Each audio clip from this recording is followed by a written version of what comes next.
In this video, we'll be going over the functions of the long-range trap and skeet counters.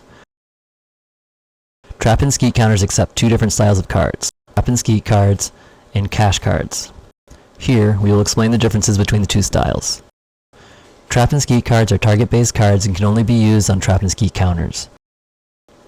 All the pricing is handled on the target tag software on your PC. When using service cards to gather data from the counters, the data is shown as the number of targets uploaded to the counter per transaction. Trap and skeet cards can be programmed as either count down or count up cards. Countdown cards require customers to pay for the rounds before heading out to the field. Rounds are deducted from the card and transferred to the counter. When the card is depleted of targets, the counter will display balance too low. The customer will then need to return to the clubhouse to add more rounds onto their card. Count-up cards are issued with a zero balance and accumulate rounds as they are transferred to the counter units. Customers must return to the clubhouse when finished to pay for the accumulated targets. Club owners may set maximum limits on the counters, which will not allow any more rounds to be transferred when that limit is hit. Cash cards work similarly to target-based cards with a few noteworthy differences. Cash cards can be used on any counter, including trap and skeet counters, sporting clay counters, and 5-stand controllers. The pricing is handled on the individual counter units. When using service cards to gather data from the counters, the data is displayed as the cash value that has been transferred to the counter per transaction. Cash cards can be programmed as either count down or count up. Countdown cards require customers to add money to the card before shooting. Money is deducted from the card each time a round is transferred to the counter. When the countdown card is depleted, the counter will display balance too low. Customers must return to the clubhouse to add more funds to the card. Cash count-up cards are issued with a zero balance and accumulate money each time a round is transferred to the counter box. Customers must return to the clubhouse to pay for their accumulated targets when finished.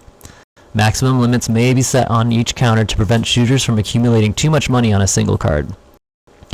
Next, we will demonstrate how each card interacts with a trap and skeet counter and go over a few management cards to customize the user's experience. The first card we will demonstrate is a trap and skeet countdown card. When inserted into a counter, the counter will display the remaining amount of targets on the card. As you can see here, there are 625 targets on the card, with 0 targets uploaded to the counter. To transfer a round of 25 targets to the counter, press the yellow button. You'll see 25 targets subtracted from the card and 25 targets credited to the counter box. The card may now be removed. If at any time you need to remove the targets from the counter, swipe the Reset Counter card across the front of the counter. The balance will then revert to 0.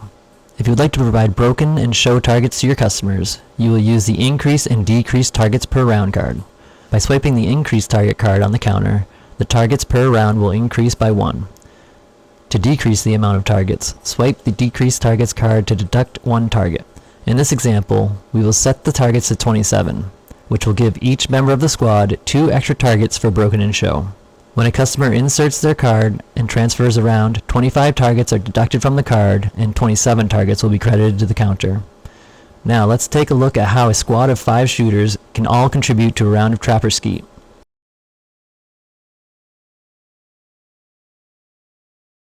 Customer number 1 has already contributed their targets, so customer number 2 will then insert their card and press the yellow button. 25 targets are deducted from the card and 27 are credited to the box. Their card may now be removed and the third customer will do the same. This process is the same for each shooter in the squad until each member has contributed to the round.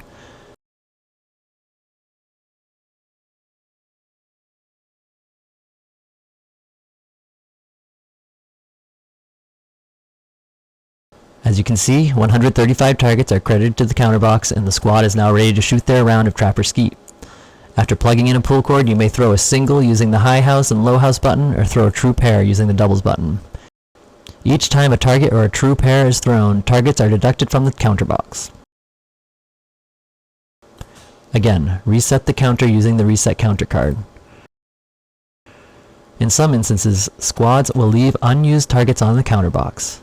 These can be unused broken and show targets and can accumulate on the counter over time. To prevent this, the counter has a reset feature that can be set to a designated time of inactivity. We will use the Auto Reset Increase Time card and the Auto Reset Decrease Time card to set the timer to 10 minutes. Each time you swipe the Increase Time card, the timeout limit is increased by 1 minute.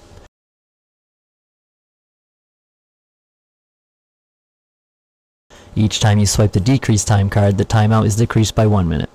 In this example, we will set the timeout to 10 minutes, which means after 10 minutes of inactivity, whatever targets are on the counter will be erased. Next, we will demonstrate how Trap and Skeet count-up cards work. Once placed on the counter, you will see the Trap and Skeet count-up card targets displayed as 0 targets. Press the yellow button to transfer a round to the counter. As you can see, 25 targets are accumulated to the card, while 27 targets are credited to the box. Remember, the 27 targets include the broken and show targets we included using the increase and decrease target card. Customer 2 will then add their targets to the counter, followed by customers 3, 4, and 5. Once all members of the squad have contributed their targets to the round, targets may then be thrown using the pull cord. Again, use the reset counter card whenever you want to return the counter to a 0 balance. Next, we will demonstrate cash cards on a Trap and Skeet counter. The first thing you'll need to do is set the tier pricing on each individual counter using the Set Tier Pricing card. You will start by setting the Tier 1 price per round of Trap or Skeet using the Trap 1 button to decrease the amount and Trap 2 to increase the amount. We will set the price per round to $2.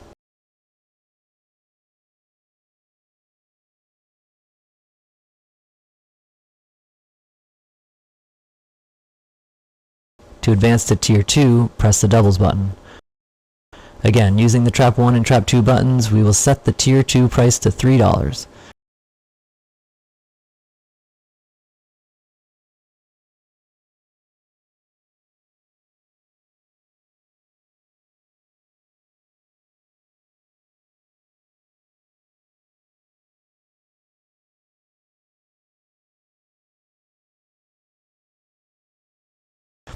As you can see, advancing through the tiers, you can set up to 8 different tier prices. When finished, swipe the Set Tier Pricing card to complete the service. Here we have 5 cash down cards all issued to Tier 1 customers, which means each round of Trap or Skeet will cost $2. Customer 1 will insert their card and press the yellow button to transfer a round of 27 targets to the counter. As you can see, $2 is deducted from each customer.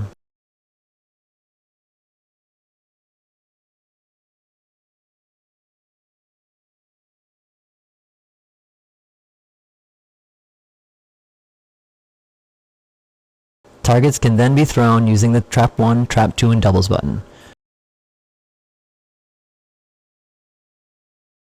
Use the Reset Counter card to return the counter to a 0 balance.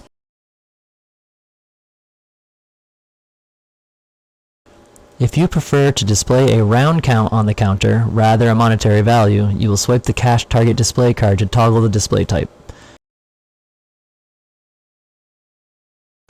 Now, as a customer inserts their cash-based card, they will see a round number on the card.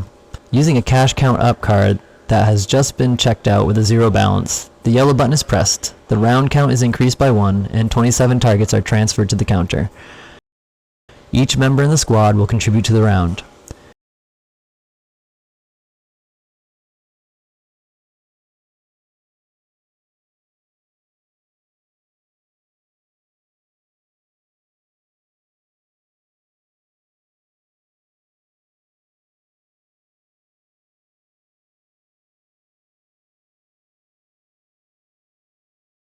Now that all members have contributed, they are now ready to throw their round of Trap and Skeet.